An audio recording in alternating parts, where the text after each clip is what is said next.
What if I told you that modern humanity did not rise alone, but walked out of the ashes of a dying world, into the arms of our ancient cousins?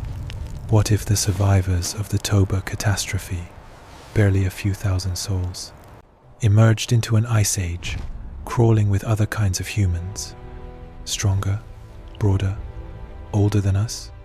And what if the cold that nearly erased our species also forced us into the most intimate collision in human history?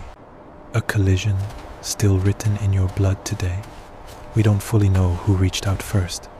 We don't know whether the first meeting was a negotiation, a confrontation, or a quiet moment around a shared fire. But we do know this. Somewhere in the frozen silence after Toba, Homo sapiens met Neanderthals and Denisovans, and nothing in our story was ever the same. And the open question the thread will follow remains: did those encounters save us, or almost break us again? The eruption had ended, but its shadows lingered.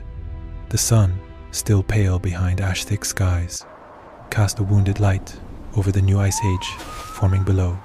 From Africa to Central Asia, our ancestors stepped into a world colder than anything they had ever known. Herds thinned, forests shrank, frost clawed at the edges of every camp. But the survivors, the tiny line of Homo sapiens who slipped through the bottleneck, carried something powerful: flexibility, curiosity, the strange creative spark that had kept a fragile species alive. Still, they walked unknowingly toward lands where other humans had ruled for hundreds of thousands of years. Humans with wider chests, heavier bones, and ancient knowledge of the cold.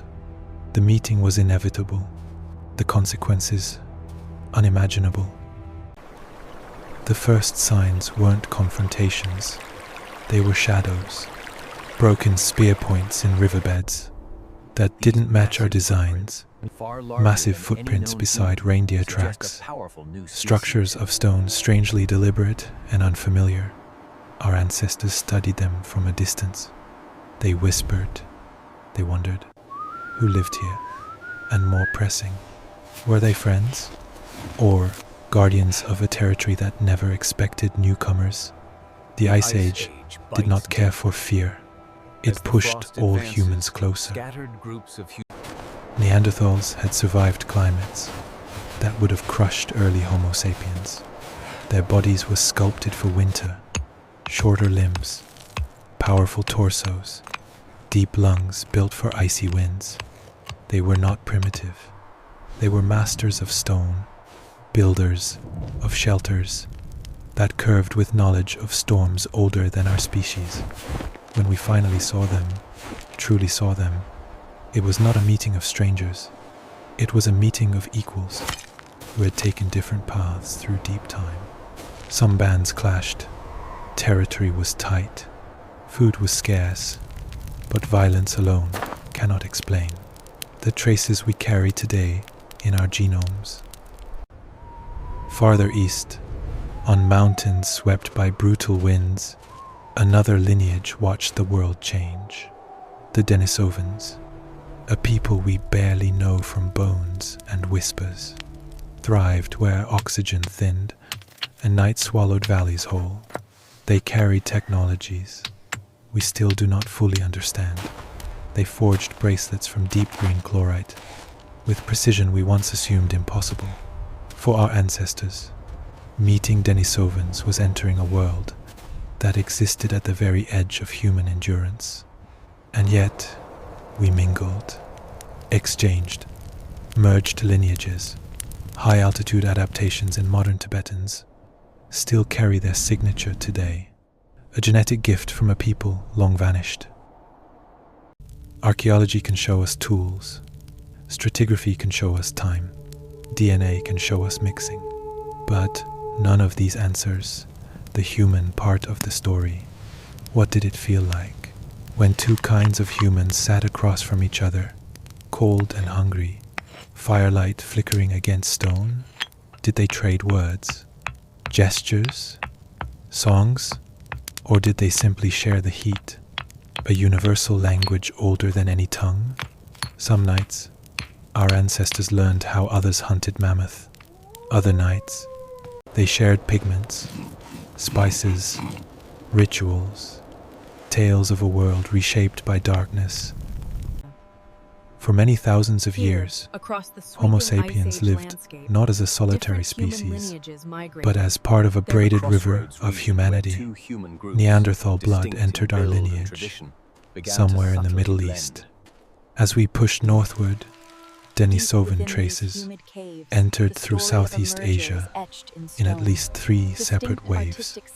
These weren't rare accidents. They were generations of mingling, alliances, marriages, blended camps, woven into the geography of Ice Age survival. Some of these unions may have been peaceful, some perhaps not, but the genetic legacy is clear. Most people on Earth carry echoes of vanished siblings.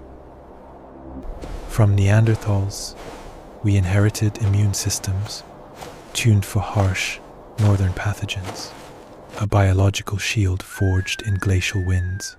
From Denisovans, some populations inherited the EPAS-1 variant, the secret of breathing thin air in the Himalayas.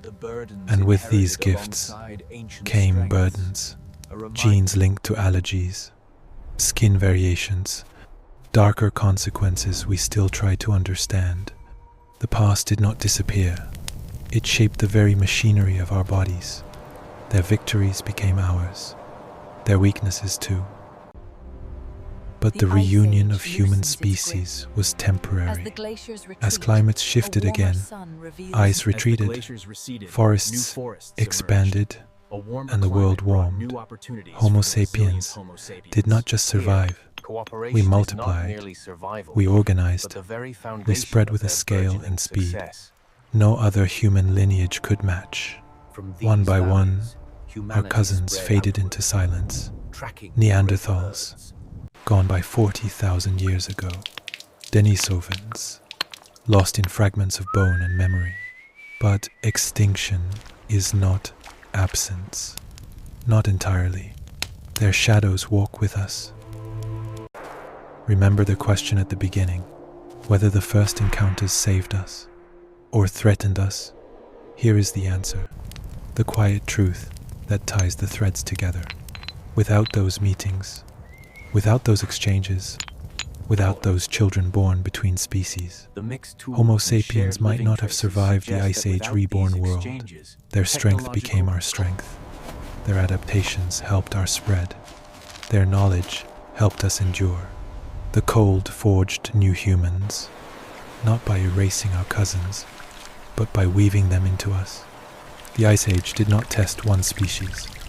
It tested all of us together, and only together, in ways we barely understood, did we overcome it. In the end, the story of humanity after Toba is not just a tale of survival.